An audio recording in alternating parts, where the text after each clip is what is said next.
Dear all participants, good morning and hope you are all well and good. I'm Vignesh Raj Muniratnam, Assistant Manager for Technical and Training in IWMA, and I am your host for the day. On behalf of our IWMA office bearers, executive members, speakers, and senior manager, I welcome you all for the IWMA third webinar session on knowing and dealing with COVID-19 at your workplace. Dear all participants, now I welcome our chairman, Mr. K. Bhaskaran, to give us a welcome address. Mr. K. Bhaskaran has served as an executive member and presently the chairman of IWMA. He is also holding the position of secretary in Kakalur Industrial Estate Manufacturing Association and also A6 District's chairman of E-Waste Management in Lions Club. Our chairman is CEO of RT Industries, an electroplating unit located in Ambattur, Kakalur and Padapai. Now I welcome our chairman on behalf of all the participants and the speaker. Chairman sir. Thanks, Vignesh. Good morning to you all. On behalf of IWMA as a chairman, I welcome you all for this today's our third webinar program. I also welcome our alumni speakers of this professors from Sri Ramachandra Institute of Higher Education and Research. I welcome you all, sir. I also welcome our Joint Secretary, our Pirinjanam, and our office team, Vignesh and Hari. Actually, our as of now, yesterday we got a registration of 200 plus. So I think early morning, 10 o'clock, being 10 o'clock, only 60, 70 people have joined now. Maybe later on they'll join also because every program we are getting more than 150 participants. Thanks, first of all, because without you we cannot run this kind of program. Of course, it is a useful program. And I wanted to tell you about our common hazardous waste facilities, which is in Gumidi-Pundi. This was started from the Honorable Supreme Court of India through the government of Tamil Nadu Pollution Control Board. We have formed a committee in 1999 with the help of Tamil Nadu Pollution Control Board. Our organization is a non-profit organization. And we are having 27 acres in Gumidi-Pundi. IWMA has own land from SIPCOT. Government has given us to establish common waste facilities. It's a scientific landfill facility we have, as well as incineration. Both we are having. Our service provider is Ramki. We have appointed as a service provider for the Ramki. They are also having other states also, but compared to in India, among the best maintained site is in our site. We also have office in 10 square mile. We have whole Tamil Nadu 2,600 plus industry members, which is included in all leading automobile or textile or any industries. Apart from this, we also conduct a seminar like in-house training. We have an in-house training program for it's in 15 days we conduct. So we have a 30% we can accommodate. So there we have started giving. Based on that money, we have conducted webinar now. So this webinar will go for I think another 3 to 4 months. We are planning to do that. And of course, to our industries benefit, we are giving that. Apart from this training, we also give consultancy service. Any technical they need help, no, they can give it us. We have a tie-up with CLRI, IIT Madras, and Chikri and IIT Cubes. So we have scientists also. We have various scientists also. So we give the problem to them, and the problem will be solved. They will update what we can do. We say I'm an electroplating unit, I'm running an electroplating unit, I want to go for some updated version of treating water, wastewater, something like that, they will give technology. And IWMA also doing some students awareness for Enviro programs. It's purely for Enviro program, for environment related. We have tied up with the Science Olympia Foundations. This was been conducting for last 10 years.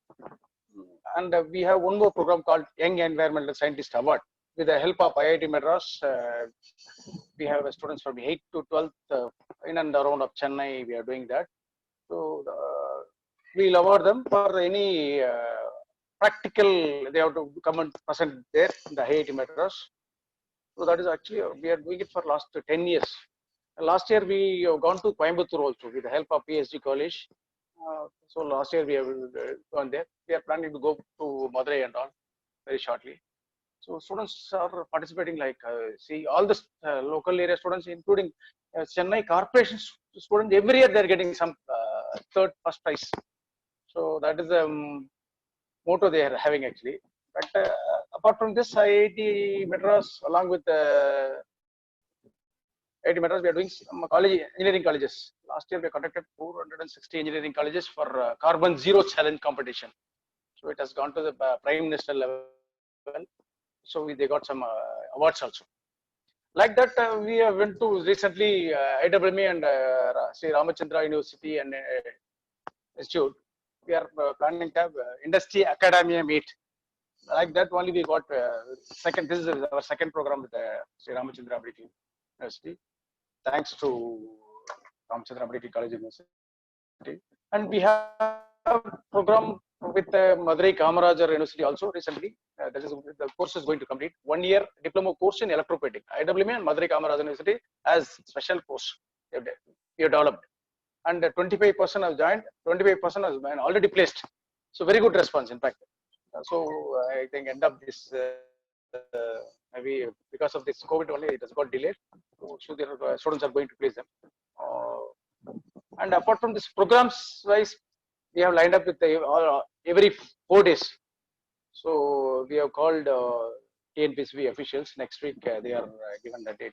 All the TNPSB officials are coming, and a lot of scientists also coming.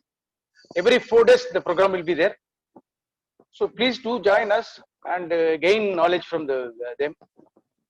Once again, I thank you for the participants. I welcome you for this program.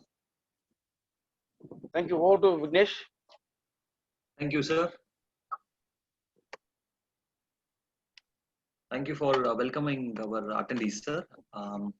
Without any further ado, we will start our session for the day with the 3 expertise speakers from Ramachandra University, Ramachandra Institute of Higher Education and Research, deemed university. I welcome Dr. G. Thangavelu sir, Dr. Kalpana Balakrishnan madam, and Dr. S. Shankar. I thank all the speakers for joining hands with IWME for the welfare of the member industries. For the first session, understanding the COVID-19 pandemic and its impact on the social, mental, physical, and economic well-being by Dr. G. Thangavelu. Dr. G. Thangavelu has completed his postgraduate in epidemiology from Christian Medical College, Vellore, and trained in advanced epidemiology from the University of California. His field of interest in air pollution, epidemiology, reproductive, child health, and epidemiology. He also holds a publication of 27 journals and 2 books. I welcome Dr. G. Thangavelu sir on behalf of IWMA and on behalf of participants. Dr. Thangavelu sir, kindly take over the session. Yeah, thank you, sir. Thank you for inviting me for this wonderful session on COVID-19, and thank you Industrial Waste Management Association and its chairman Dr. Bhaskaran to invite our department to give to enlighten the members on COVID-19 related issues. So here I'm actually going to talk about, I think I'm audible, right? Yes, sir, you are audible, sir. Yeah, thank you. So do you have a presentation to show, sir? Yeah, I have a presentation I can share. Yes, sir. Yeah, now the screen is for your sharing, sir. Okay, yeah.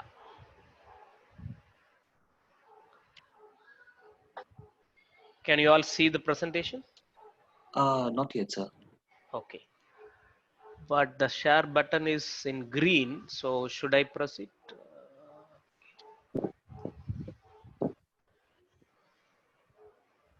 Yes. Yeah, I think, yeah. Yeah, now Yeah. Yes. Okay. Okay. Thank you. Yeah. Welcome, sir. Yeah. Here I'm actually going to talk on the basic epidemiology, because you all know that COVID-19 is an epidemic disease, meaning that, I mean, we say it's a pandemic, but in each country it is an epidemic, means that in a quick time many people get affected. That's what we say as epidemic. It is unexpected, unusual in terms of numbers, in terms of its implications. That is what we call it as an epidemic disease. So I just want to explain what it is and how we can actually control, and that's the basic thing about the disease. But if you feel like it's too much, too technical, and you can ask questions, I can I mean, I put it in a simplest form, but still if you feel like it's overwhelming, you can ask me to stop, and I mean, it's up to you. I mean, I am okay with that. And the second part is actually about the implications of this epidemic on our people, especially the social, mental, and physical well-being of on us. So that is the second part of the talk. I guess I can finish it within 20-25 minutes. I put forth about 30 slides, but most of the slides at the and the second part is actually mostly pictures, so I can just run through them. But the epidemiology is the most important, so that's what I want to dwell more time on it. So I guess I can be bilingual also if you want. I can talk in English, but if you want, I can talk in Tamil also. Whatever you feel comfortable, I can do that. So okay, let's me go into that. Okay, so yeah, so the first thing we should all understand is lots of wrong messaging is going on about COVID-19. So many rumors, WhatsApp messages, all those things are going on. It is because of our ignorance. We don't know the science behind it. That's why all sorts of these rumor mongering is going on. So we should actually understand the science behind this virus. Then only we can actually control, or we can have a upper hand of the virus, and we can come out of this pandemic. So that's most important. So most of my presentation is based on that notion. Yeah, so you all know about the virus. Basically viruses are actually a genetic material, and but whether, I mean, if you ask me whether viruses are alive or dead or what, whether they have a I mean living form or non-living inanimate thing, it's actually a tricky question, because nobody knows. I mean, for quite some time back, maybe 10-15 years back, there were lots of no misconception about the viruses, but still there are some misconception exist, because we have not identified or recognized that many viruses which are present in the environment. So it's estimation that millions of viruses are there in and around us. It's ubiquitous, everywhere it is present. So basically viruses are actually a genetic material enclosed in a protein cover. Some viruses will have a lipid cover, like our coronaviruses. They are very small in size, so you cannot actually see them through your naked eyes. You have to use an electron microscope. And viruses cannot, when I said that whether they are alive or not, this is based on how you look at things. If life means reproduction, then viruses cannot reproduce. They cannot actually produce food. They don't have metabolism on their own. They have to depend on other living organisms. So that's why they are called parasites. And so we all think that viruses are all bad, but they are not all bad. There are viruses which are actually aiding in our digestion.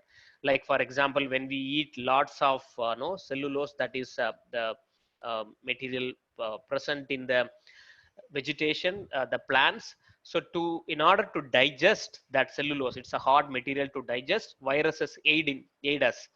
And also scientists have found out that viruses have actually helped in our evolution.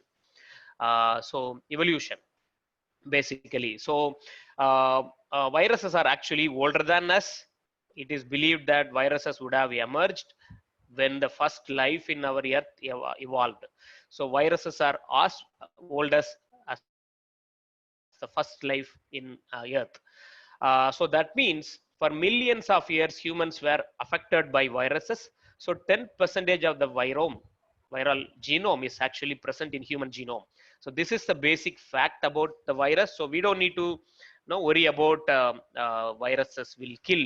So the point I'm making here is that we have actually successfully overcome many viral epidemics, pandemics. So we shall overcome this virus also. So we don't need to fear that much.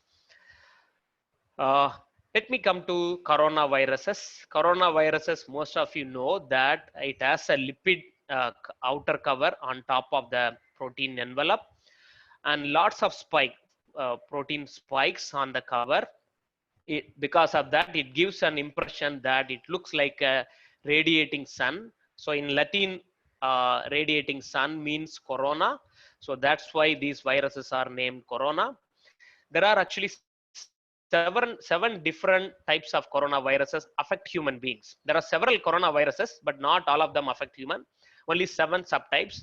But coronaviruses have become very popular after the 2003 SARS epidemic in also in China and Southeast Asian countries.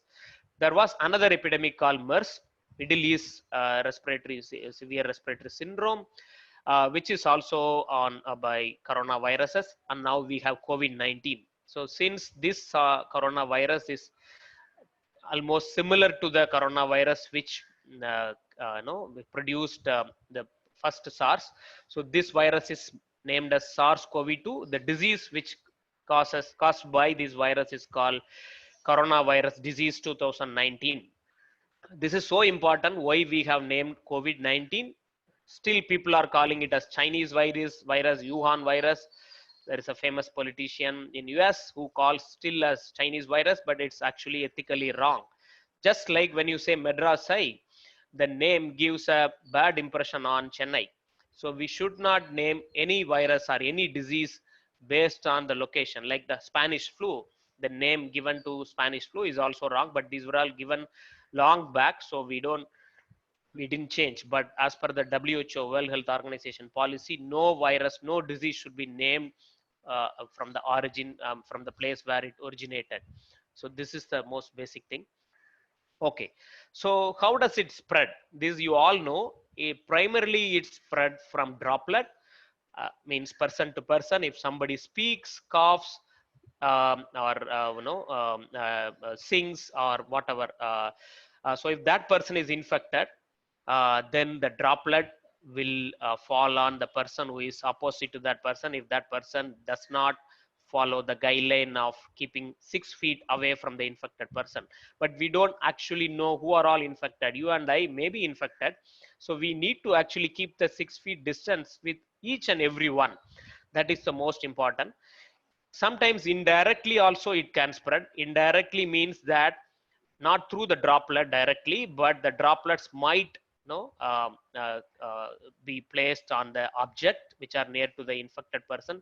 When we touch that object and when we unknowingly put our hand onto our face, the virus can spread.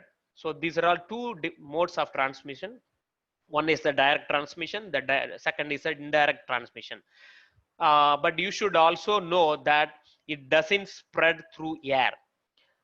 Means measles and tuberculosis are two diseases which can spread through air, but this disease fortunately doesn't spread through air. So we are fortunate. Otherwise, the implication would be much more than what we have seen so far. Okay, what are all the symptoms of COVID-19? Most common, of course, this also you all know: fever, tiredness, and dry cough. Some people do have additional symptoms like pains, nasal congestion, runny nose, sore throat. Some people even have diarrhea. Some people will have some altered sensation, altered taste.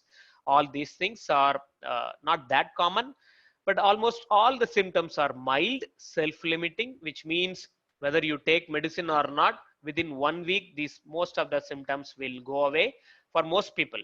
Only some people will get a serious illness like pneumonia, or some people even get breathlessness, so that they have to be admitted. So this is as far as symptoms are concerned. Is there any treatment exists for COVID-19? Of course, there is no treatment for COVID-19, but we don't need to worry. In fact, for most viral diseases, we don't have a direct treatment. The best example I can quote is dengue. For dengue, we don't have any specific treatment. We can only like arrest symptoms. If they have fever, means we can give crocin. If they have low platelet counts, means we can transfuse platelets. Those kinds of symptomatic treatments are there, but there is no vaccination, there is no treatment even for dengue, right? So we don't need to worry that this disease does not have treatment. Most viral diseases don't have treatment. And when I say treatment, it is not only in modern medicine, even in Siddha, Ayurveda, and homeopathy, there is no treatment.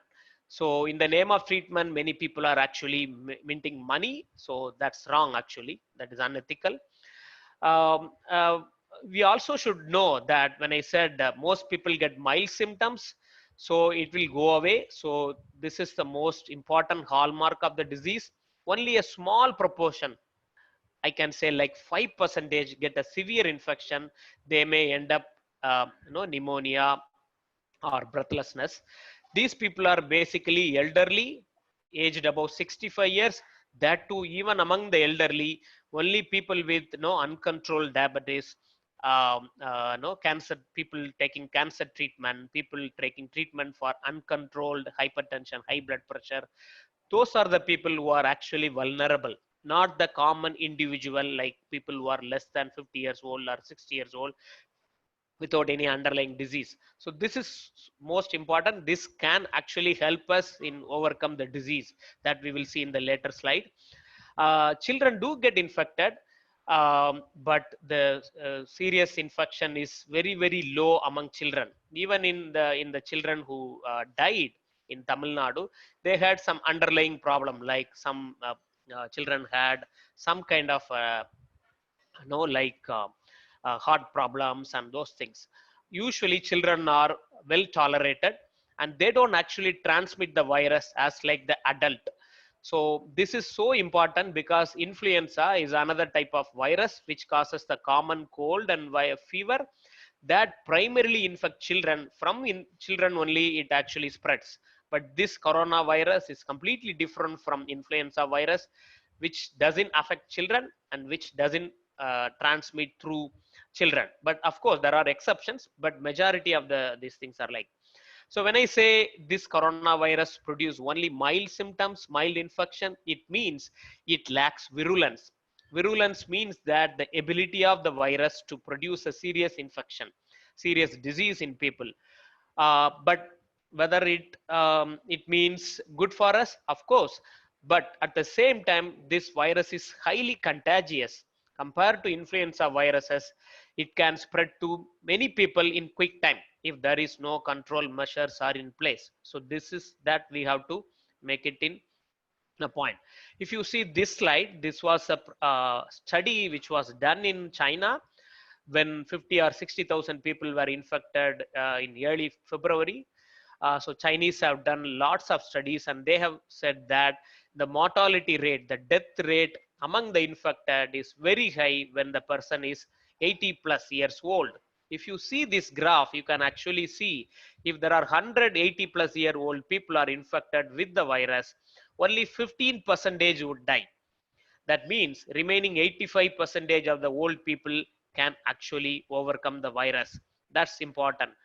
If you look at 0 to 9 age group, none of the children are actually killed by the virus, right? 10 to 19, of course, very less number of children. Up to 50 years old, you don't see that many people got affected and this thing. But if you look at the second graph where the health condition is projected, you would see, uh, sorry, somebody has raised the hand. I just noticed it. Please go ahead, sir.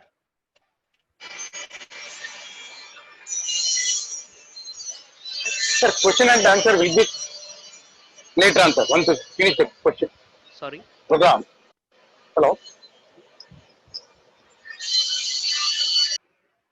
Okay. Right. But I'm audible, right? So Yes, sir, you are audible. nothing We wrong will, with my this. I'm audible, right? yes, sir, yes, sir.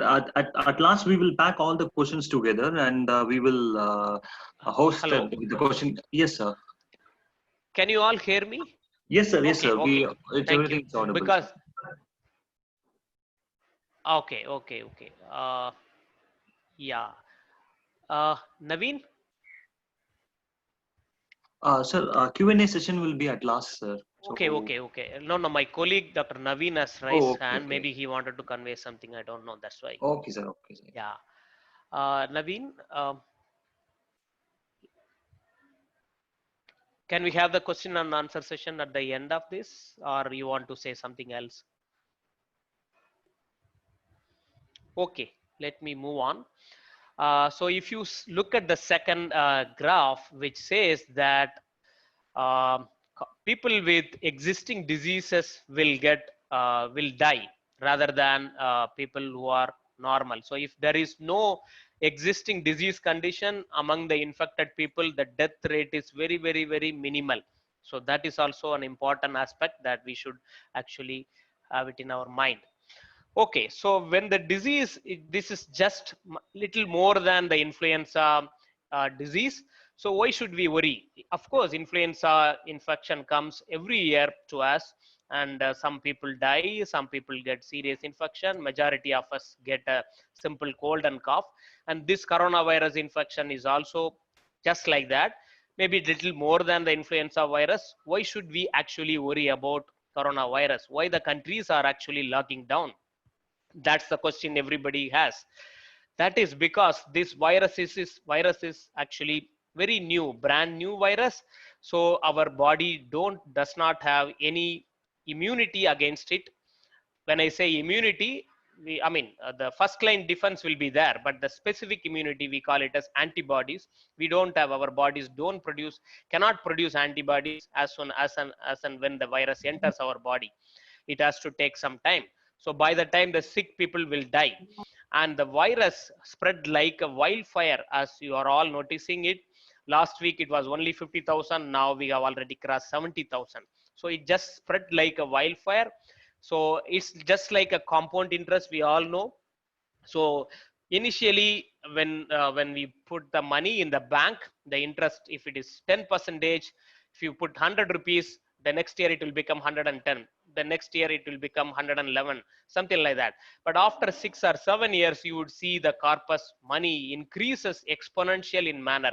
So after 20-30 years, you would see your 100 rupees would become 1000 rupees. So that is what we call it as exponential growth, in other words compound growth rate. So you would see more number of cases every 5 days or 3 days. The number of infected people will double. That is the most worrisome thing, because at that stage you cannot, the hospitals cannot actually have enough beds, enough doctors, enough ventilators, enough oxygen to actually treat that many patients who come to hospital. That we have seen in Wuhan, China, in northern Italy, a place called Lombardy, and also in Madhya Pradesh, Indore, in the early epidemic when it started in Indore, in the early weeks of April. Lots of people came to hospital. The hospitals don't have that much bed, so many people died. After 150 people who died in Madhya Pradesh in 1 or 2 weeks time, 100 people actually died in Indore alone. That is because, not because of the disease per se, it is because that they could not be treated. They could have been saved provided enough beds and oxygen were available at that point in time. Because at that time, Madhya Pradesh, you all know, like, did not have that much political stability. So nobody was in control. So it was unchecked. So many people died. Some senior IAS and IPS officers also got infected. That is the problem with COVID-19. If you don't have control over it, it can wreak havoc in the population. So this is the most important thing. Okay. Yeah, this I have spoken again already. Yeah, so you could actually save many people's lives, but if you don't have a control over it, you unfortunately you will lose some. That is the important thing, message that you should take, if we should all consider. Okay, so what is the strategy we have? So we all know that flattening the curve, breaking the chain, all these things are no, in social media it is very popular. What does that mean?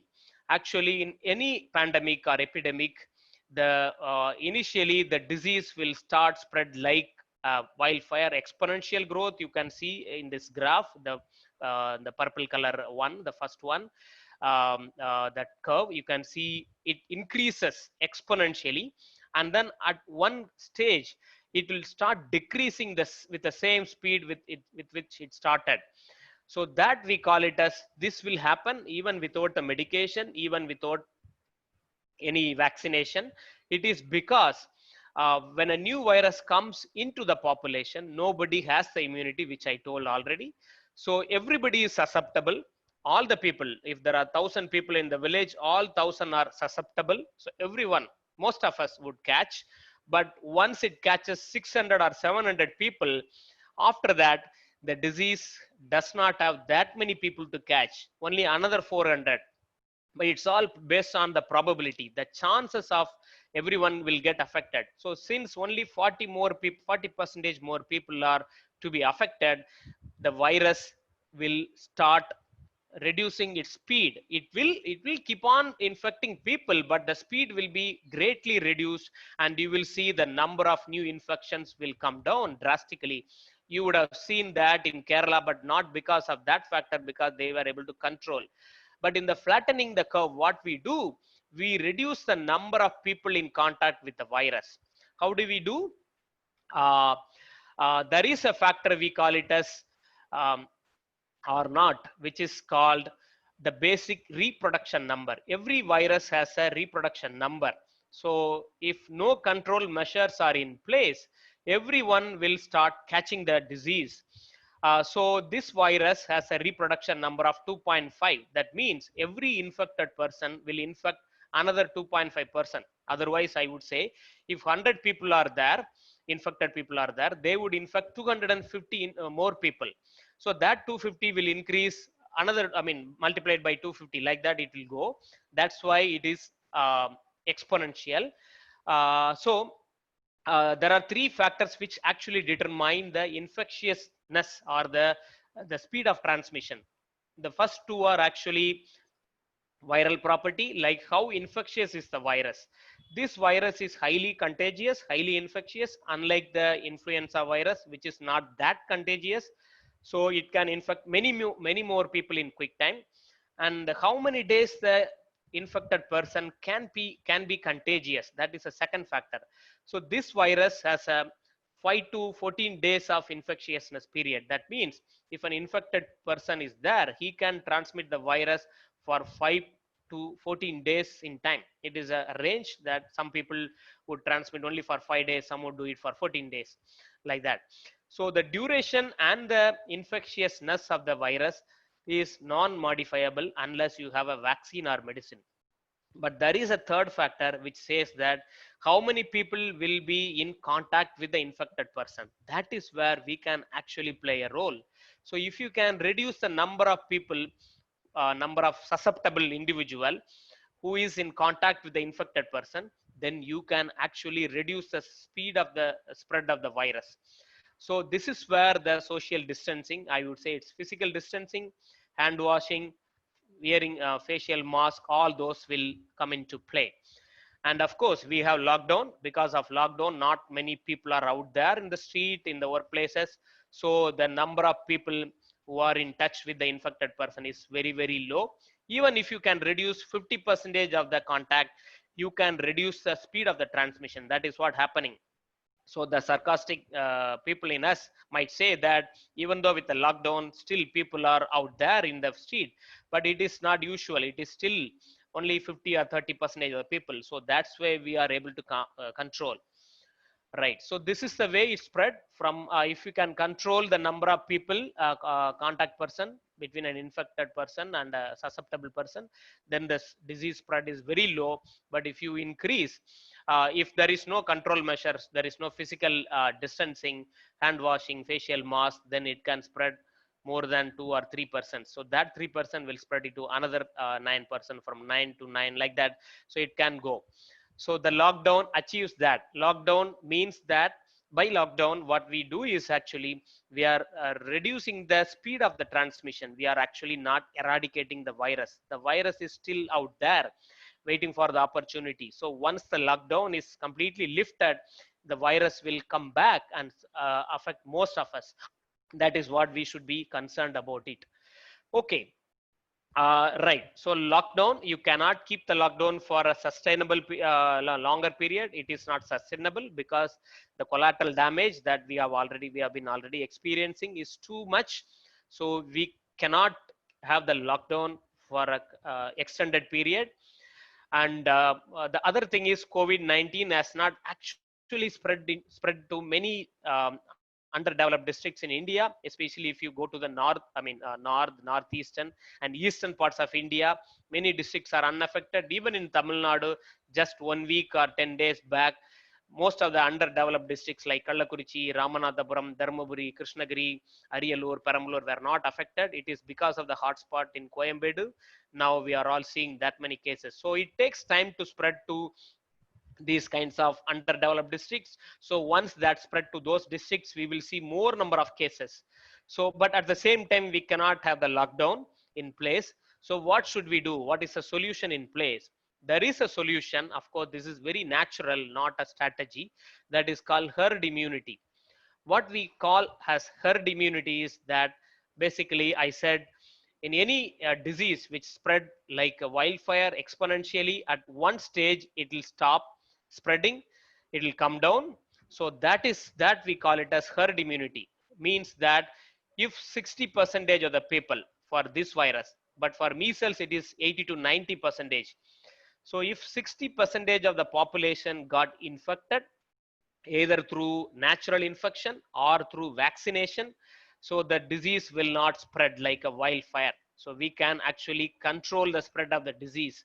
So that notion is called herd immunity. um, so once we attain the herd immunity, we can have a control over the disease, but it takes longer time. It is actually 60% of the people. That means in India we have 1.35 billion people. If 60% should get affected, then only we will not have epidemic of this proportion. That means 70 to 80 crore people should get affected. That's a too much thing. When you allow that many people to get affected, you also tend to get more deaths in the population. That we want to avoid. So how to avoid that? So we have an advantage in India. So already many are asking why in India we don't see that many deaths. Primarily because that we are a young country. Most of our Indians are actually young in age. Is maybe surprising to you. That's why I put this picture of population pyramid. 50% of the Indians are actually less than 30 years old. That means 70 crore people are actually under the age of 30. And we have already seen this disease, this virus does not produce a serious infection in majority of the, almost all of the young people, I would say. So only the elderly will get affected. So elderly population in our country is just 8%. Even 8% means 10 crore in India's population in absolute terms. So elderly should be safeguarded. Young can resume work. So this way, young people will catch the disease gradually, not in an so we have to have control measures in place. Even without the lockdown, still we have to practice the physical distancing. We have to practice proper hand washing. We have to actually practice wearing facial mask. All those things are very necessary. If you don't have those control measures, then the disease will spread like wildfire. So even without the lockdown, we have to do that. And we should not crowd our office space with lockdown does not, no lockdown does not mean normalcy returns. So we have to have work from home option available for most of our employees if possible. And or you can practice a roster method, kind of like 50% of the people at any point in time should be in the office, or 33%, something like that. So it will have, otherwise it will have a detrimental effect on our economy. So we have to practice that. So once the physical distancing in place, the work can resume, young people can resume working. So gradually people will get infected, they will overcome the disease. So maybe after 6 months to 1 year, because we cannot say now how much time it will take, usually by ballpark figure you can say 1 year, by 1 year time, or maybe 6 months time, we would get a required herd immunity, then normalcy can return. Yeah, so up to this is epidemiology. So after that, I just want to talk about the impacts of COVID-19 on our social and mental health. So is it okay that I can speed up things now? Uh, is that, I mean, it's already overwhelming, or should I stop over here? Please tell me. No problem, sir. You can speed up. Yeah. Okay, right. Thank you, sir. Yeah, welcome. Yeah, yeah. Social impact. So you all know everyone is infected. Everyone has the equal chance of getting the disease. But the older and sick persons are the one who are actually at the helm of getting the disease in a severe manner. The migrant workers, of course, you all know that thing, the plight of migrant workers, women and children, especially the professional women. There was a study done somewhere. So it found out that women professional, because of the lockdown, they are actually working from home, working at home, and they also have to homeschool the children. They have to do the house chorus and all these things. But the study also interestingly found out most of the men also said that we are also helping the women. But actually, when they interviewed the women folks, they said no, we are actually doing the entire work. So the women and children are actually heavily impacted by this virus. And also in our country, lots of heterogeneities in terms of religious, in terms of caste system. So lower caste people are impacted, religious minorities are impacted. So this picture, you all know the plight of the migrant workers in India after the lockdown. And so liquor shops have now opened because of that domestic violence increase. Sexual assault on women and children are increasing. Violence, caste related violence are increasing. Since the media is not actually focusing on other issues in the community, they are all focusing only on the COVID-19 related issues. We are actually not seeing the things which are happening in the community. If you just do a simple Google search, COVID-19 and caste problem, so you can actually see lots of small these things popping up. So in Tirunelveli, there were 3 Dalit youths who have been tied down to this thing. Because of the lockdown, these young guys who are else working in urban areas, who went back to their villages, and because of the existing caste tension, so those people got affected like that. So impact on our physical health. So you all know that not many people are dying, not only through COVID, just now it is the natural deaths in other diseases like cancer deaths, which are also coming down. It is because one of the reasons cited is that hospitals are closed, only emergency these things are given. So people are not going to hospital because they are fear that they might contract the disease. Vaccinations are not being followed up, so children are not vaccinated. Medication for the existing diseases are not followed up, so they're all missed. So this will have a greater implication once the lockdown is lifted. So many people would throng the hospital. Vaccinations are missed, so infectious disease would be on the rise. So all these things are implications on our physical health. Mental health, domestic violence is increasing, stress due to job loss and salary cut, quarantine related stigma, substances misuse, paranoid symptom, people like too much excessive washing of hands, and so many other paranoid symptom. People will get some kind of fear, psychosocial implications. Okay, what should we do? How can we overcome? How can we help the society? we should be empathetic to people who are affected. We should not discriminate people based on their infection, based on their sex, based on their caste, based on their religion. There is a good WHO document which is available, so people can actually go and check. So mental health, how do you improve our mental health? I used to engage in dialogues with many so-called experts through Facebook, but then I stopped because everybody poses as an expert in Facebook and many social media. So don't give attention to Facebook, WhatsApp, and Twitter.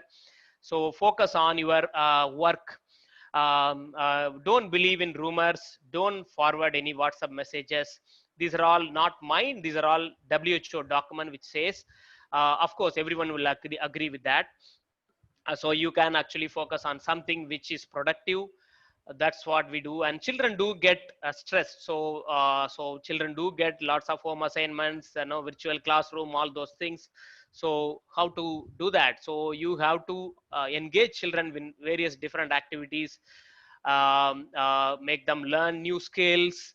You can make them play some indoor games, not all the time watching TV and mobile phones.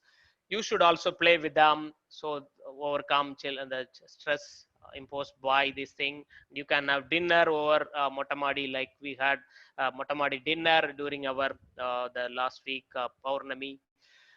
You can also learn a new skill which you wanted to learn for so many days, like that. You can do a bird watching from balcony. You can actually do a gardening, and you can also improve your financial health. I mean, this is not only for the individual, for the companies also they can do these things. I mean, company or individual, they have to ensure their family or the employees, they have to actually look out the savings, because the 2 months there is no work, no income. So many families, many industries are actually facing this problem. So we have to have a emergency savings, emergency funding. So we have to have a long-term focus on that. We have to cut down the unwanted expenses, all those things. So we can learn a new skill from online courses like Coursera, like that. So going forward, what will be the reality? Of course, we cannot go back to the normalcy, what we call it as normalcy 2 months back in no time. So it has to happen in a 6 to 1 year time. So it's going to be with us. The COVID is going to be with us. So we have to have inculcate the notion of work from home, roster method, whatever is feasible, that we have to do that. uh, so herd immunity we have to develop. So that is the only way forward, because we don't have vaccine. Even the vaccine development would take another 1 year, and it will take one more year to come into general use. So all these things. So but of course we don't need to be so pessimistic. So many pandemics have come: plague, cholera, smallpox, polio. So many pandemics have come and afflicted human beings. We have come up, overcome the disease, I mean all the pandemics. So we have to face this pandemic as a one race. We should not discriminate as Indians or Keralite or Tamilian or Chennai Vasi or Tirunelveli person or American, African, Italian, like that. So as a human, we all have to fight the COVID-19, and we shall overcome. So let's face the epidemic with confidence. I hope I made a little knowledge transfer. Thank you for all your patient listening. Thank you. Thank you, sir. Thank you for your wonderful speech. And sir, we will have our Q&A session at the last. Okay, sir. Thank you.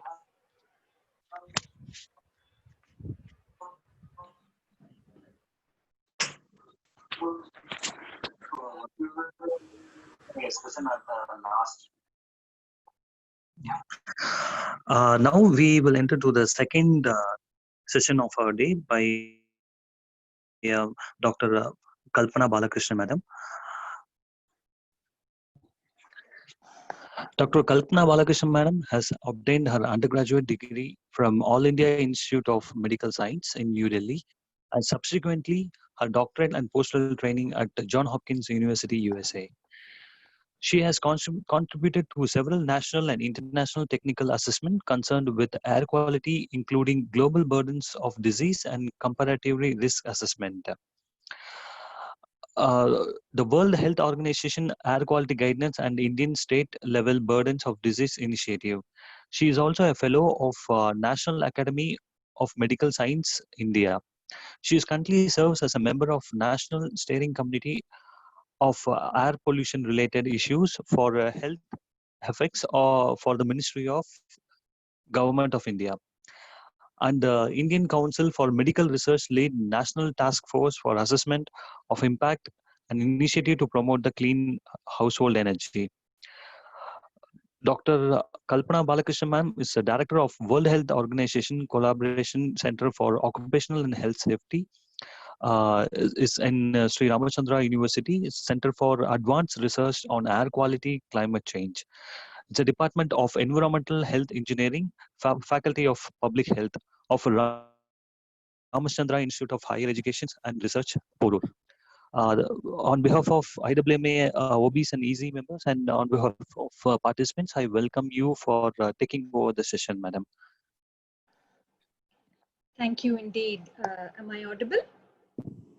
Yes, ma'am, you're audible, ma'am. Okay. Your screen is also perfect, ma'am. Okay. Thank you indeed. I am delighted and honored to be given this opportunity to participate in this webinar. My special grateful thanks to the office bearers of IWMA and Shri Bhaskaran, and also the head of the Department of Environmental Health Engineering, Dr. Shankar, for co-organizing this event. My colleague, Dr. Thangavel, gave a very comprehensive overview about the nature of the pandemic and how to begin piecing the numerous pieces of information of this incredible public health challenge that we are facing. Indeed, so overwhelming is the influence of the pandemic that we can't seem to remember anything that used to bother us. We are now bothered by COVID, but there were so many things that used to bother us, but we are not thinking about any of those things. We just want to sort of really look at being able to, the COVID cases are dramatically increasing day by day. Of course, the number of people who are recovering, as shown in the green line, is also increasing. But you will all agree, the first and foremost question that is in our mind is, how can we get on with our lives and our livelihoods? And so as we, prepare ourselves to return to our lives and workplaces next week, after being under a lockdown for nearly 6 weeks, we thought it's important to reflect about what this pandemic has taught us, and the environment that we perhaps took for granted was groaning under our insults. As you can see from the visuals, pre-COVID and at the time of COVID lockdown. And I think we should take a moment to reflect on what we were missing to do. Suddenly, because of the COVID lockdown, the skies have become bluer, the waters have become clearer, our neighborhoods have become quieter in a very, very unexpected way. And although this is not the most desirable of circumstances, that we actually have realized, all these things that have happened, you have to recognize how badly we were treating our environment, or in turn, how much we were regretting that our environment is not as good as what we wish we had. That it is only most important. It's only pertinent that we should reflect about what this pandemic has taught us, and how air pollution in particular and COVID outcomes have played out, and how we could think of perhaps new paradigms to both manage COVID as it plays out. Thangavel just concluded, this pandemic is not going to sort of magically disappear tomorrow. It is going to be with us for a long time, and some of our risks that we were dealing with, once we resume work, those are also going to start playing out. So we have to sort of really think of new paradigms where we increase our coping ability to both manage environmental risks. In this particular talk, I will talk about air pollution risks and, as well as COVID. So just I want to take a moment, to sort of say that, we have to recognize that air pollution was one, was and is continuing to be one of the leading killers, leading risk factors for, premature mortality in our country. In our country, nearly 99% of our population is exposed to levels of air pollution, both in the ambient outdoor environment and in the confines of our household spaces, especially in rural areas, that are in excess of what is considered as a healthy level. So which means that 99% of our population does not have access to what is considered as healthy air. In fact, so much so that, last year in the WHO Director General declared air pollution to be the new tobacco. Prior to air pollution's, increasing impacts, recognition of the increasing impacts, tobacco was the only agent we knew that killed in comparable terms. If we wanted to name, the topmost public health concern, this used to be our favorite question for all our public health students. Think of one thing that has done more damage than anything that you can think of. Prior to COVID, prior to air pollution, it used to be tobacco. Air pollution is not so widely, appreciated. But one of the things that the lockdown has done certainly is impress on people about the threat of new and emerging public health challenges. Air pollution continues to be a challenge, and unexpectedly, as you can see in this slide, the deaths from air pollution exceed the death that we have well known to be associated with tobacco use. And many of the conditions that are impacted by air pollution are very, very similar to what tobacco use does to us. We will just come to that in a minute. But what is most important is that during the period of the COVID lockdown, we had some unexpected gains for air quality that we never thought was going to be possible.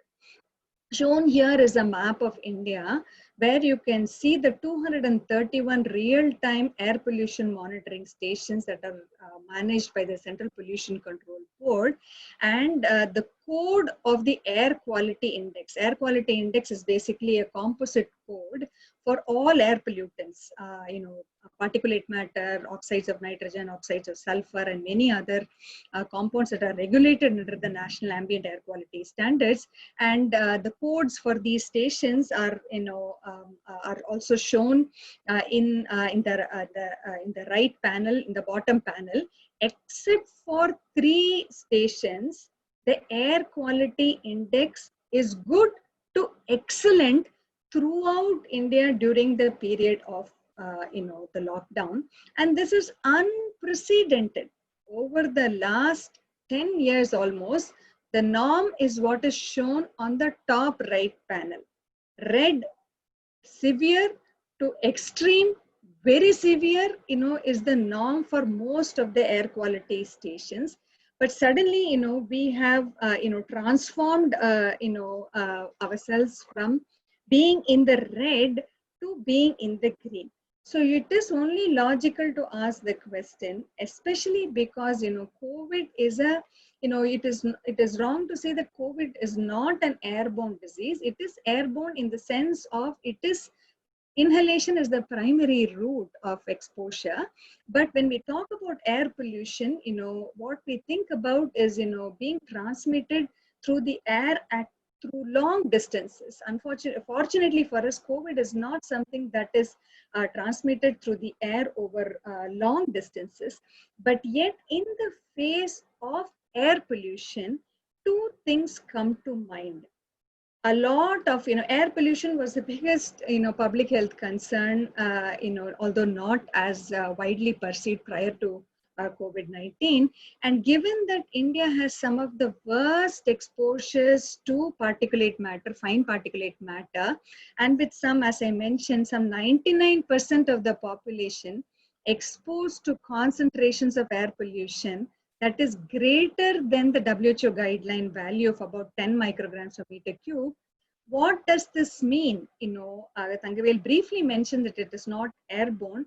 Why is it that we don't have to worry about COVID being transmitted through the air? I want to spend a few minutes to clarify why we can be rest assured that we don't have to worry about it transmitting through over long distances through air that is either contaminated or through through the regular means. But even though it is not airborne, one thing we need to be asking ourselves is, if we have been exposed to the insults of air pollution over the long term, many of you are from industries. It is not just the ambient environment, it is not just the household environment.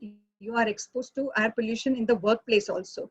If you are exposed to air pollution over the long term, do you increase the susceptibility to being impacted by COVID? So for example, Sanghavil mentioned that a lot of people who are being impacted by COVID are the ones who had pre-existing conditions. So we have to take a moment to reflect on what are the conditions that are that are impacted by COVID, and whether these conditions are the same as that are being impacted by long-term exposures to air pollution.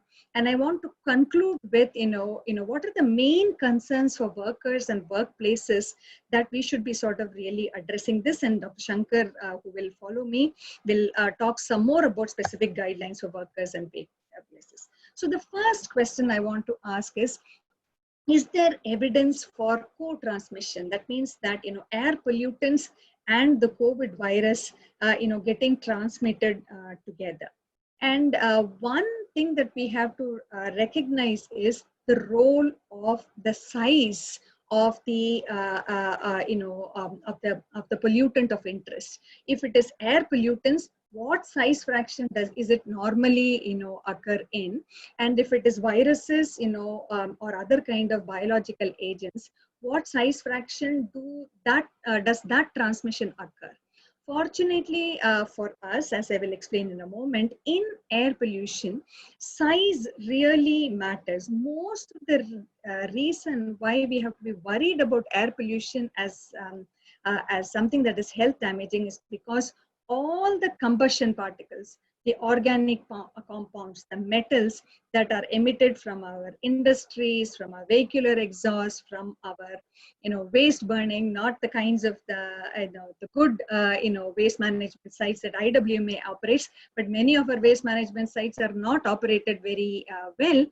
They are all found to be in a very small size fraction of particulate matter, which means that they can be inhaled in the lung and deposited in the deeper most regions of the lung. And therefore, the small sizes of the air pollutants that it is commonly found under is a matter of big concern, which means that it can be transmitted not only deeper most into the lung, but because of the small size of it, they can remain suspended in the air for a very long time and get carried over long distances. Particulate matter PM2.5 or fine particulate matter is known to cross countries or even continents. So clearly, if we were to are able to manage, the COVID epidemic within countries or even within districts, that must not be happening. And the reason is this. This is the reason why we don't have to worry about, viral transmission being, very important over distances greater than about 5 meters. Because they usually tend to be droplets that are sizes that are greater than 50 microns, 100 microns in diameter. So therefore, they settle down very, very quickly. You recall that Tangavell mentioned that the measles virus, the influenza virus, they do have the ability to transmit to slightly longer distances, even greater than 10 meters or perhaps 20 meters. But the novel coronavirus, we think right now, is well under, about, 4 to 5 meters. That is why we think that the social distancing or the physical distancing rule that we have for viral transmissions is not, is a big boon for us, that these viruses are not going to get transmitted over the long term. Recognizing this, the WHO has issued guidance on transmission. That the WHO is numerous studies. Again, numerous studies must be flooding your WhatsApp messages as well as your social media outlets that have, detected COVID-19, or the COVID virus RNA in air samples. But these have really not, there is no evidence that just because the COVID RNA is found in air samples and environmental samples, including based on PCR-based assays, that this virus is actually viable.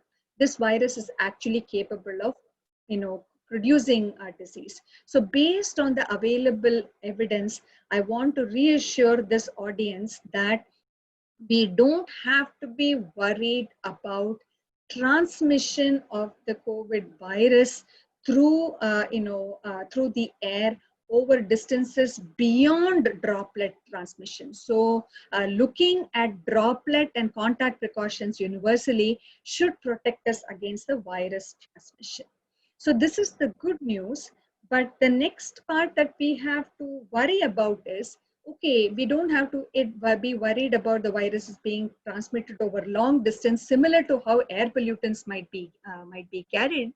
But being exposed to air pollution, would it increase the vulnerability for COVID-related outcomes? Unfortunately, it does appear very, very likely, and this is the reason why. We know that the mechanism by which air pollution causes disease is, very similar to the mechanism by which smoking causes, disease in our bodies. We now have very convincing evidence shown here. Our lungs affected by smoking on the right, the really black lung that you see. Front line in improving the workers' health through several advisories and policies and conventions and interventions.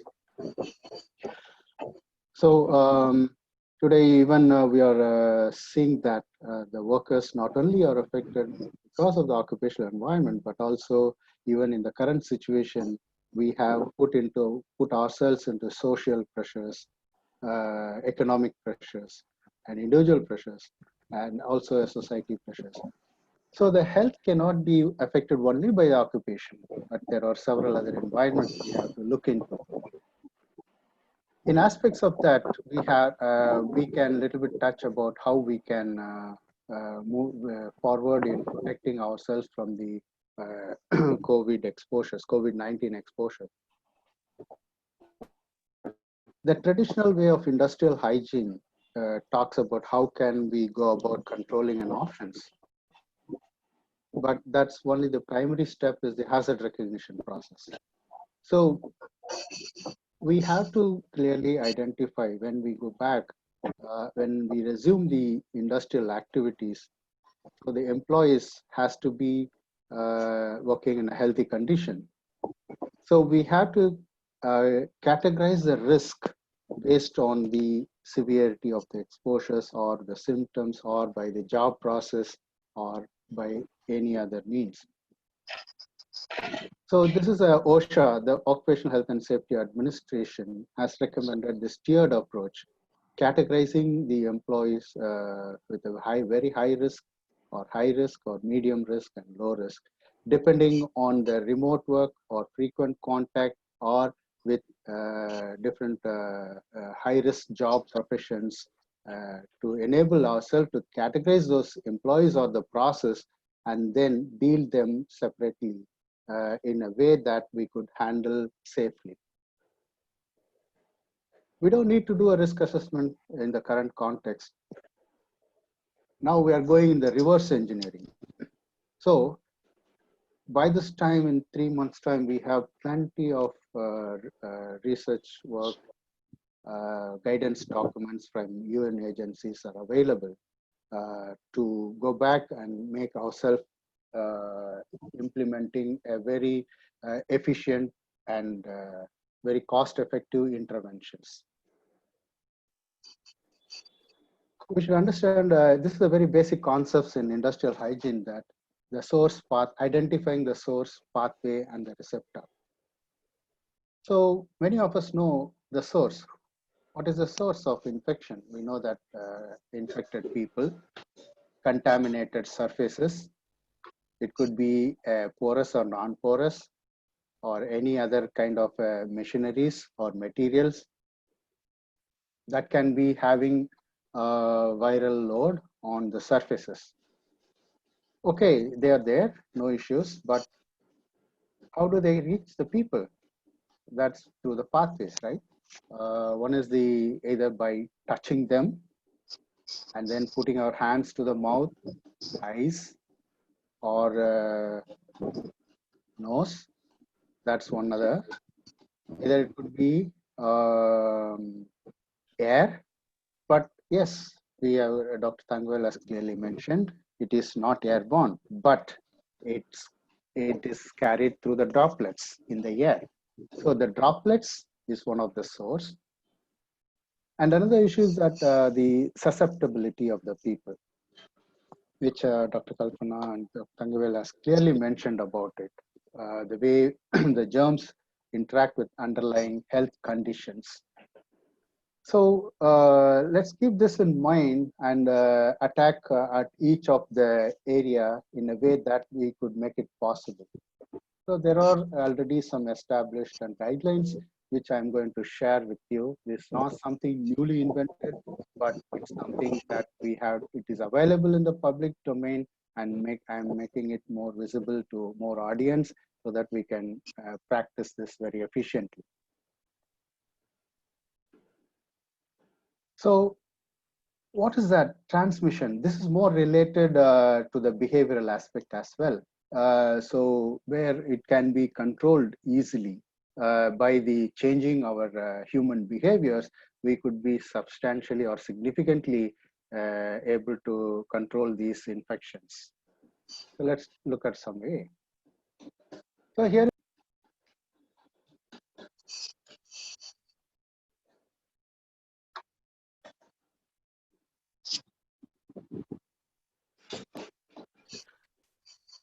So this is data from the dashboard of Health and Family Welfare Department, Government of Tamil Nadu, as on 11/5.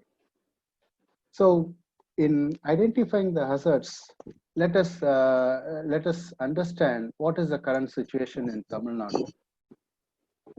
If you look at the data, we are once we were in some districts in green zone have moved to orange, and from districts from orange zone have moved to red zone, red category.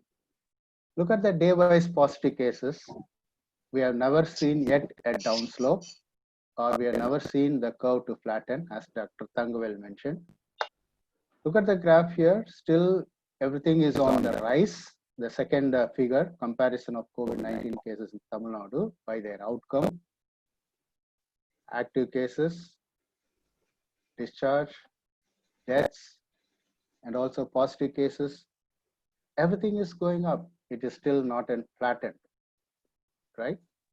And look at the last bottom line figure. It says that who is more risk, the male and the female.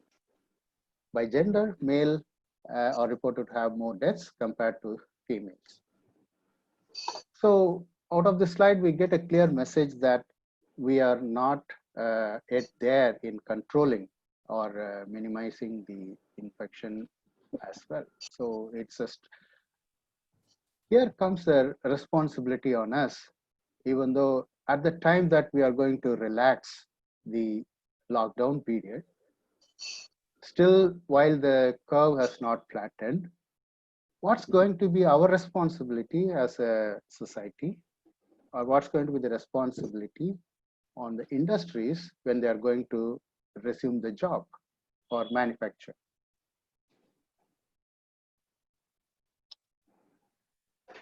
So this was one of the study that being conducted by Juan Quinn et al. In recently published one. It clearly tells where is the common area that the outbreaks have occurred.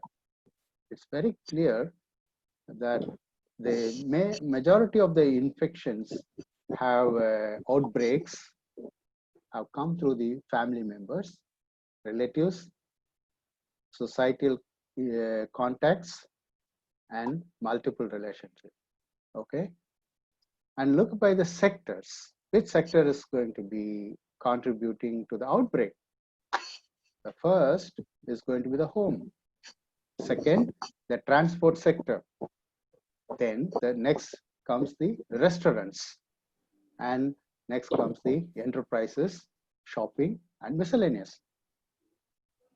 So what is the commonality? What can we take out of this study? The commonality is that there is a great risk indoors with limited air exchange or recycled ventilation when we are closely spaced within 1 meter, lot of talking, chatting, singing,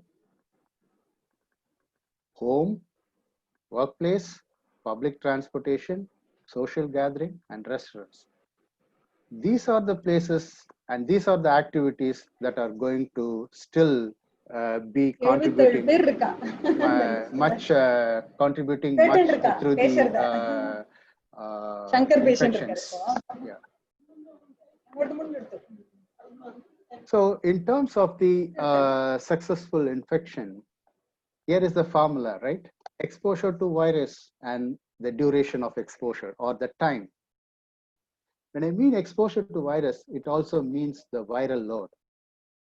The viral load on day 1 infection is very less as compared to the viral load on day 12 infection. So the study says that 20% of the infected people, they are responsible for 99% of the viral load they can put into the environment for people to inhale. So asymptomatic people still who are not being tested positive, but still they could be having an infection, they can still shed viral load into the environment by their activities. Remember, every activities by speaking, by talking, by sneezing, by coughing, the viral load can vary and also by person to person. So we might be very clear that the more the duration we spend with the close contact or to the infected people, we are going to put ourselves into more risk of exposure. So the mantra here is either target here by reducing the exposure to the infected people or reducing the duration of exposure in a particular environment. I would like to touch upon this another study conducted by Chan et al. Where they did the study on stability on various surfaces of COVID and many other strains. But they never did. They did the study with COVID-2 virus, but there are some informations available on other families of coronavirus. If you look at the studies and literatures, that we are anticipating that the coronavirus can remain on various surfaces up to 9 days, depending on the material.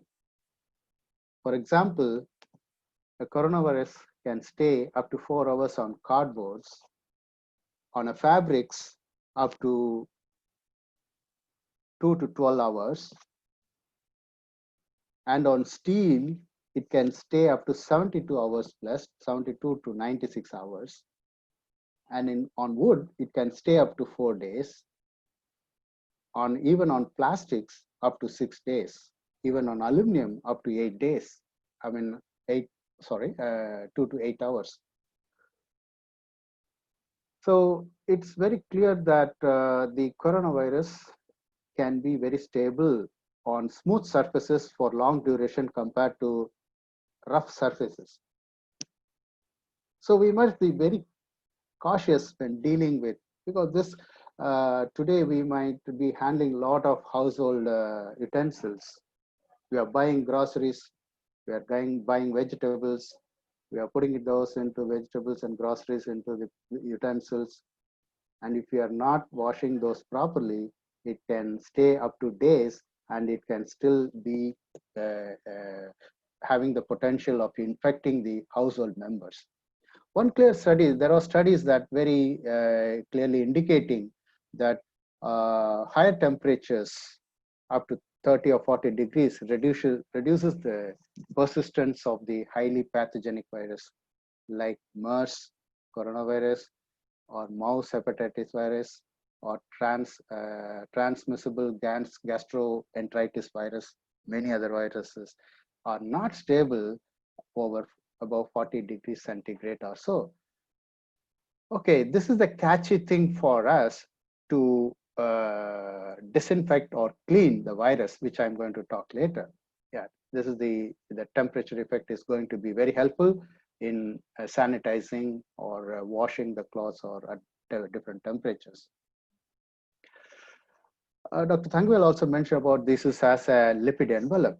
So studies are saying that the viruses that are having protein envelopes, they can survive long duration at higher humidity, greater than 50% of humidity. The viruses that are having lipid capsule, they can survive only at low humidity, that is less than 50% of humidity. The coronavirus, for example, can stay only for 3 hours at 20 degrees and 90% of humidity. So the environment factors plays a major role in the stability of the viruses. Let's come back, by knowing those facts, let's come back and with keeping this in mind, let's try to see how we can control or prevent or protect ourselves. In the traditional industrial hygiene concepts, we use that administrative control, engineering control, and personal protective equipments. These are the very Taraka mantras of the industrial hygiene control methods. But today, as I said, workers are not merely in spending their environment in the occupation, but they're also spending substantial time outside, outdoors. So there is a social impacts. Let's look quickly by what's that we do. Many of us are very sure why social distancing is good. Yes. What is the scientific reason? Dr. Thangvel has mentioned, we are trying to understand the scientific reason why we should have social distancing. Every droplet we expel is greater than 5 micrometer in size. What does it mean in compared to the human hair? The human hair diameter is about 50 to 70 micrometer, which is something, the droplet that is coming out when we are sneezing or coughing is something a diameter of 1/15 of a human hair diameter. You can see that it is invisible, so we cannot see with our naked eye. So a sneeze or cough will spread up to 1 to 2 meters and then it rapidly falls. When we say that droplet nuclei, it's less than 5 micrometer and it can travel further long distance. Okay, when you see a rain, sometimes it vertically it falls on the ground. When there is a wind, it falls on the ground in an angular manner. That means the wind carry the rain droplets. That is visible. Similarly, when there is a wind, strong wind, when you are blowing or sneezing, it can still further carry beyond 2 meters. So we are only hypothetical in our science, but anything could happen. Look at the science side. A single cough can release about 3,000 droplets. Like one cough is equal to like 5 minutes of a talk.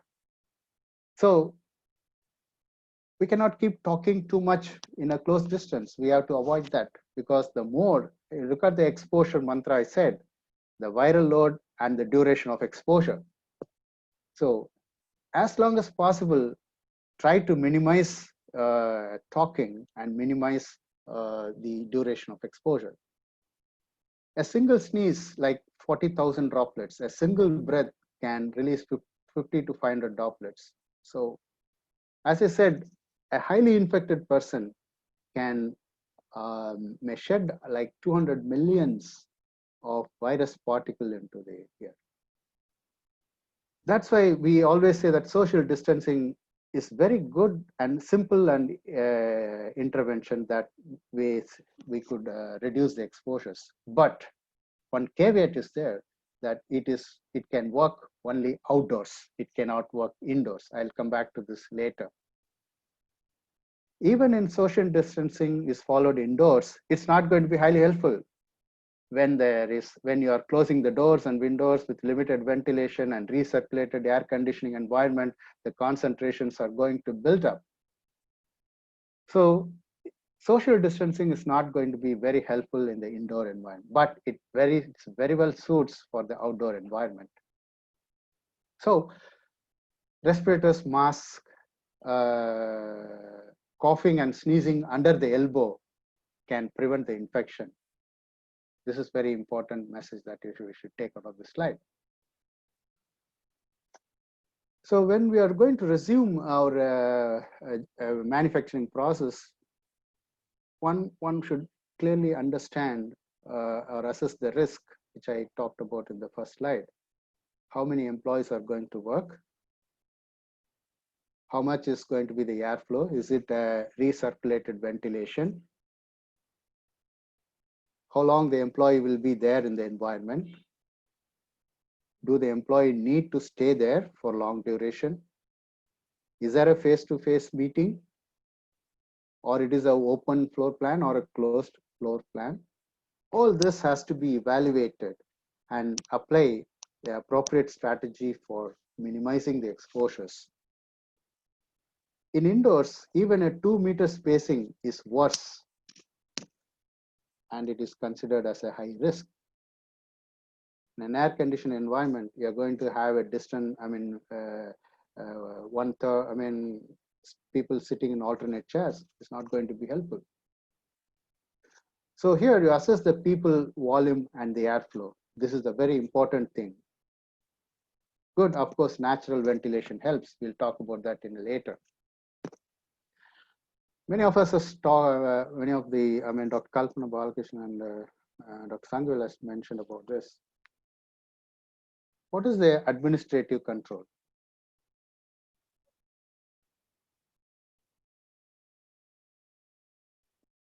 It's the way of changing the way the people work or the employees work. Scheduling the production and task, reducing the exposure time, coming on alternate days, or doing an extra shifts. This is again another viable options for the industries.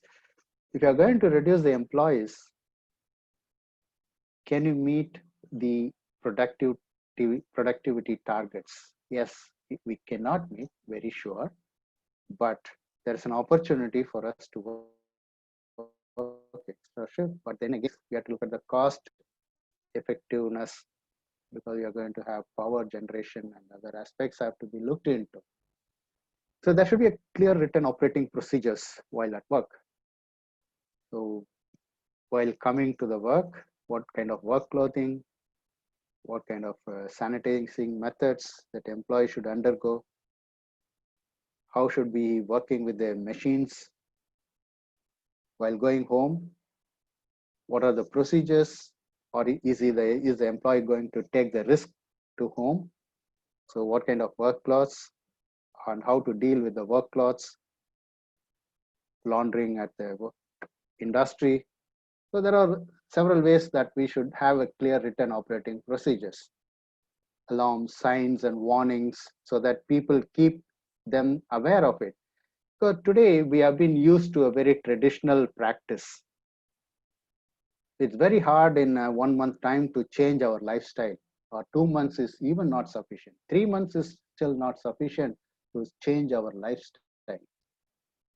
So the signs and warnings can alert them to put them online into some good operating procedures. Good housekeeping practices, cleaning the environment, disinfecting very often, providing appropriate PPEs, I will come back to that later, medical monitoring before entering, monitoring the temperatures so that you can isolate those particular employee not infecting with others, because we do not know. We have not tested people for coronavirus or the employees. So they might be asymptomatic employee. We might not be sure about that. So we have to take utmost precaution at every step. And also counseling support. If you are not going to ask employees to come for work, probably he might be thinking that he's going to lose the job. So there should be a counseling support happening to those employees to prevent the mental illnesses. And of course, we have to keep updating with the current sciences, training on recent updates. We have to see that how can we break the myths? How can we break the traditional barriers? So all this could be done only through the recent scientific evidences. So making the, quickly I'll go through that. One of the things is that engineering control is like a physical barrier, technology assisted delivery system like robotics or remote control operations, if at wherever possible. And ventilations, we have a lot of ventilation. There are general ventilations industries follow, but generally it's good sometimes when there are no infected facilities around them. But if you look at some of the, I'm quoting on guidelines, if some small scale industries or maybe there are households, when you're very behind the nursing homes, the Indian Society of Anesthesiologists, they came out with a recent document, a quite interesting document. They said that there shouldn't be any adjoining inhabited buildings within 20 meters of operating theaters. Remember, in many of the nursing homes are within 20 meters of the habitations in the Chennai city. So we have to be very cautious. Today, there are some guidelines given by the government. So they are healthcare facilities are governed by that and they are following that. But still, identifying the risk is one of the primary steps in the prevention methods. So we have to identify where are the risks. So one study in China, I mean, they published one article citing that how the infection happened. So one person traveled from Wuhan to the Hubei province, and then he came to a relative home in Guangzhou in China. The family went for a restaurant. This guy infected the family members, and also if you look at the figure, there are some highlighted spots. So the infection happened on two reasons. One, because he was within 1 meter. The table was spaced within 1 meter. Dining tables were spaced within 1 meter. Number one. Number two, the ventilation inlet and outlet were directed at the same place. So that means it has been circulated to the other people sitting in the neighbor table. But people living, sitting in the far side of the table were not affected. So there is a clear guidance here, message for us here. So we have to directly avoid sitting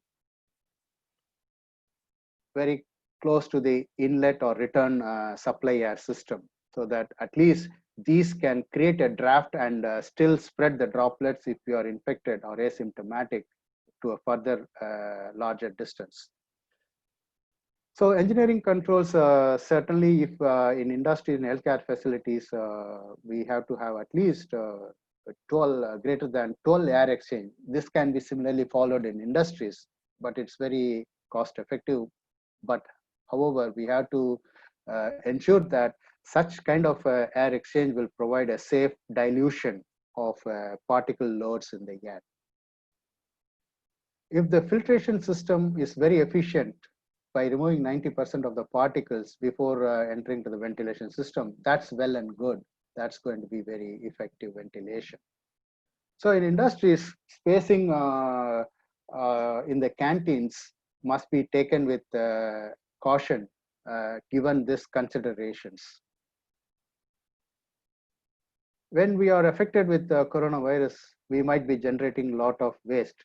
Those waste are considered as a biomedical waste. So in that case, then we have to follow the biomedical waste management rules. Many industries having occupational health centers, when it is identified that an employee is infected, so a cough or sneeze from a person who is coughing with a tissue will be throwing out in the dustbin. We do not know whether it contains infection or it contains a coronavirus.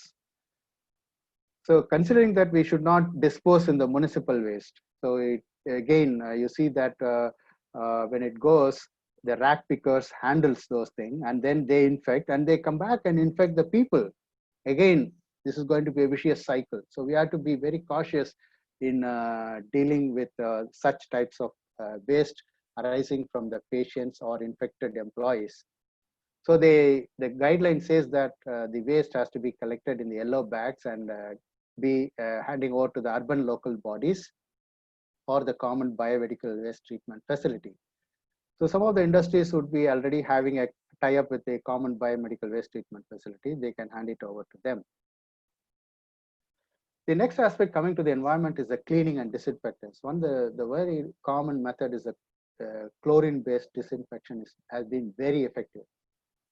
We have been very much, I've given you as example how long the virus can stay on various surfaces. So we have to be cleaning various surfaces very often. And if it has been in contact with the employee or a person with the infected person. So 500 to there are disinfectants available from varying percentage. So if there is some kind of a spill or any infectious spill, it is a minor spill, 1 in 100 dilution is enough. If it is a major spill, 1 in 10 dilution of 5% chlorine or bleach is recommended. If you are taking vehicles, or sometimes you might be, industries might be engaging vehicles to transport the employees. The vehicle has to be sanitized with 1% hypochlorite solution after each trips. So when we are cleaning or sanitizing, so probably we have to wear appropriate respiratory equipments to protect the employees who's involved in the cleaning. So sometimes there is always people can use in the toilets. They can use acids. Sometimes they use mixture of acids and bleach.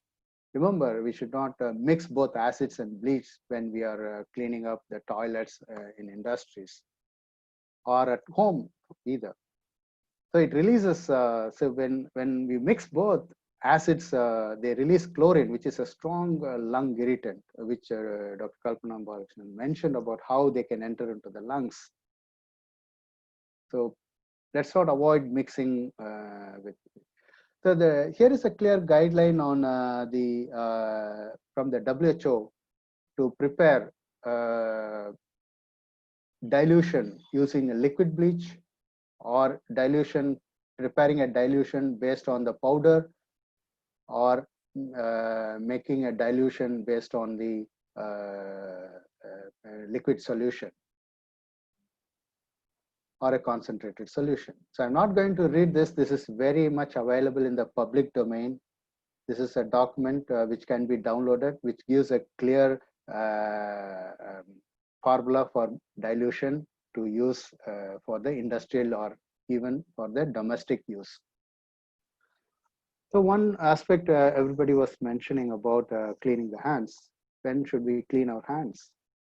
Before preparing the meals or eating the food, before touching or after touching your eyes or mouth or nose, before or after changing wound or dressing or bandage, after using restrooms, because the restrooms is the factory of microorganisms. After blowing your nose or coughing or sneezing, we should immediately wash our hands. If you are having a occupational health center, an employee comes, touch their handrail of the bed or bedside or doorknobs, remote controls, phones, everything we touch, we have to be very cautious. I'm not panicking. As Dr. Thangavel mentioned, we don't need to worry about it, but it's generally that we have to be cautious in this under this situation. So we are going for groceries, markets coming, we have to wash our hands, immediately put the laundry, cloth for laundries, because many of us are aware that today we are shut down the Coimbatore market because of the transmission occurred from Coimbatore market to Kallakurichi, Dindivanam, Krishnagiri, and every other places. Here is the market is a vulnerable place. So here we have to be very cautious when you're, or immediately when you have done some outdoor activity. Or if you're living even in your home on a daily base, daily practice, we have to culture ourselves. You're going to down, closing the gate, locking the gate, handrails, steps, staircases, you're touching. So probably you have to, because small vendors come to our home to deliver milk, vegetables. So we have to be very careful that let us not oversee, and at the same time, let us not be too panicking ourselves. There's a study about which disinfectant. Today there is a lot of sanitizing, disinfecting materials blooming, mushrooming in the shops. Which one is good? Is that good? Are they going to be efficient? This is $1 million question to us. Again, WHO has given the formulation, I'm going to share in the next slide, to prepare the hand rubs on our own. You don't need to rely, except with caution, we are going to do that, you can prepare ourselves. Studies are showing that 70 to 90% of alcohol rubs are efficient in disinfecting. Today, you do not know what is the percentage of alcohol in the commercial hand rubs available in the market. There can be a label. So, but we are not sure, because there is today, in this particular situation, we try to make a business. So they make substandard products, they come into the market. So sodium hypochlorite, 0.01% is very effective. Hydrogen peroxide, 0.5%. Propanol or 2-propanol and 1-propanol, they are very efficient in at 45 to 30% concentration. I've given the reference. So alternatively, soaps are also working good, but how long? 20 to 30 seconds. We have to keep rubbing our hands. Otherwise, you're not going to get rid of the microbes on your hand. We have to be very clear. So there is a time period for every sanitizers or disinfecting material to kill. You cannot just wash and then immediately wash your hands. Hypochlorite solution, at least 1 minute. For spill control, at least 30 seconds, or depending on the spills, you have to keep the time differently. One of the sodium hypochlorite disadvantage is that at high temperatures, it loses the efficiency, disintegrates or degrades at high temperatures. So it won't be efficient for a long duration. For the first few minutes is very highly efficient. And you have to prepare a fresh stock of sodium hypochlorite when you are using it. You cannot prepare a solution, dilute it, and keep for days and use it. It won't be effective at all.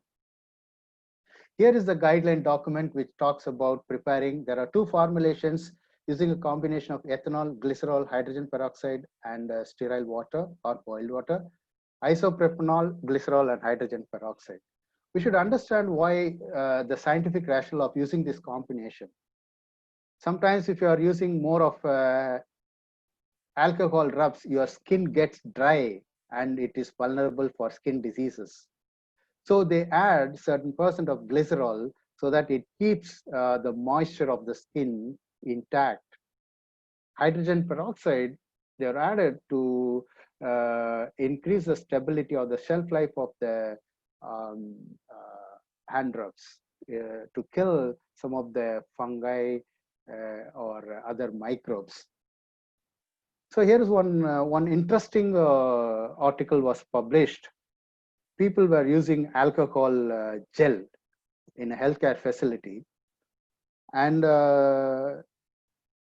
when they were removing after doing the surgical procedures, the alcohol gel, they applied the alcohol gel and they removed the polyester gowns, and they touched the door, metal door, and immediately there was a flame. Why? So the alcohol is, they have a flash point of 21 to 24 degrees. Even at room temperature, the flammable vapors will be there in the environment.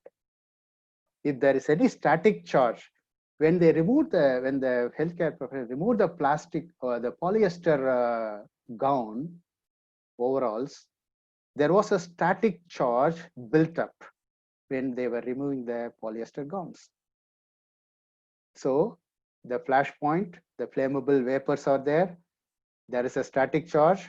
And then when they touch the metal door, there was a flame over the hand.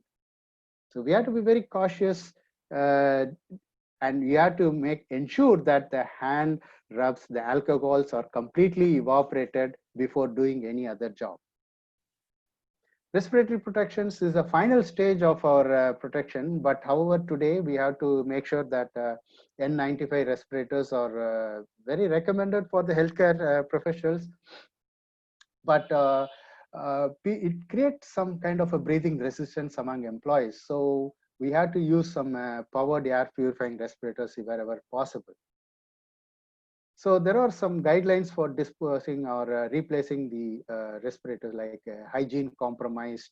If there is so dusty, if there is more dust accumulated, you can't breathe anymore.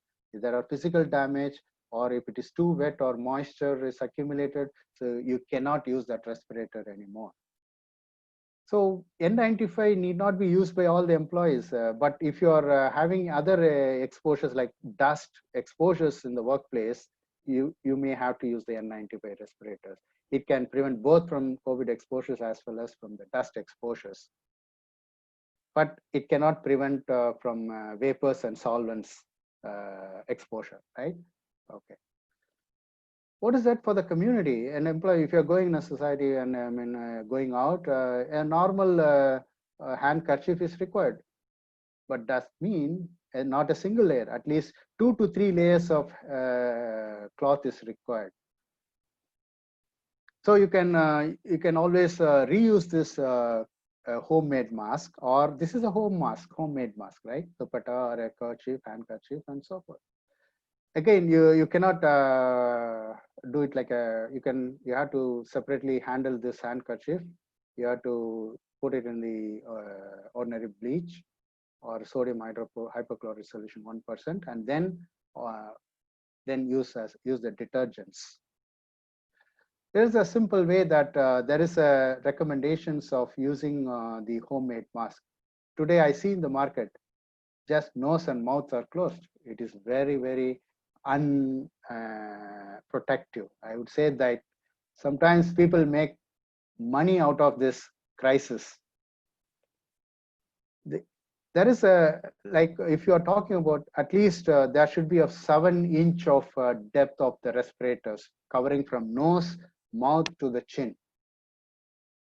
So if any of the portion is not covered, then it's not going to be a perfect mask. So there is a guideline document that is available. So because under the mask stock situation and people having selling at higher prices, people at asymptomatic people can use this so that they can prevent further infection or droplet spread into the environment. So when you go out, that is sufficient. But if you are infected and if you are a healthcare person, then you have to use N95 mask. There are guidance to use a mask. You cannot touch the mask near the mouth region because already there might be some, because of the inhalation, some droplets would have been deposited in the mouth or the nasal region. So you have to touch the mask or wear the mask. Before wearing, you have to wash the hands and you have to pull the strap, use the strap and use the mask at the strap region.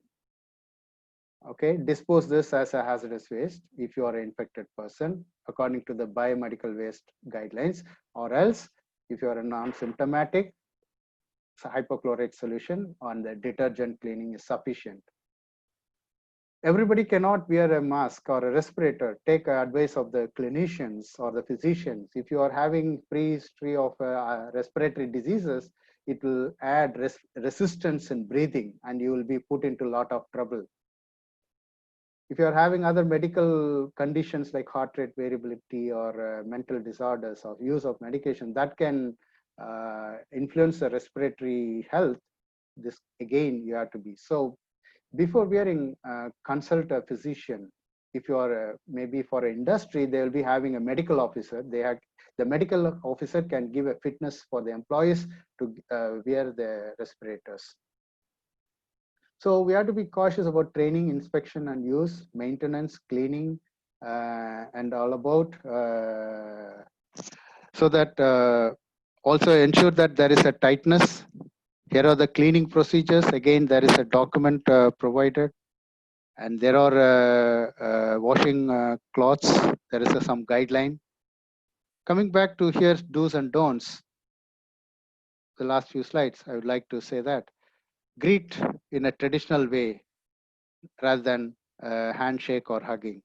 So dispose all these trashes into a dustbin. When you're coughing, cough under the elbow, right?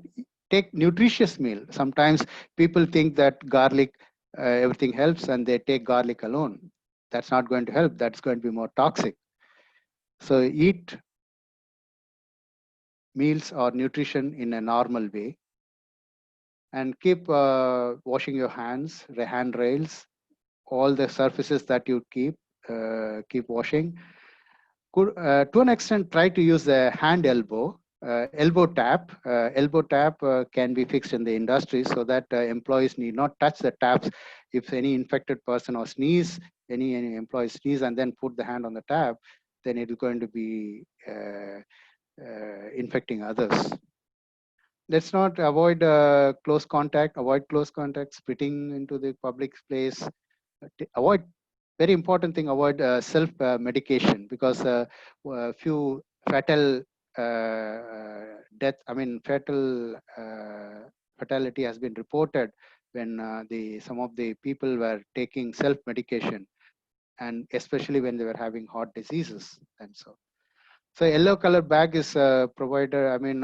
Even at household level, yellow color bag is sufficient to dispose the waste. Avoid using others' work desk. Unnecessarily do not talk too much. There are a lot of studies that have been reported.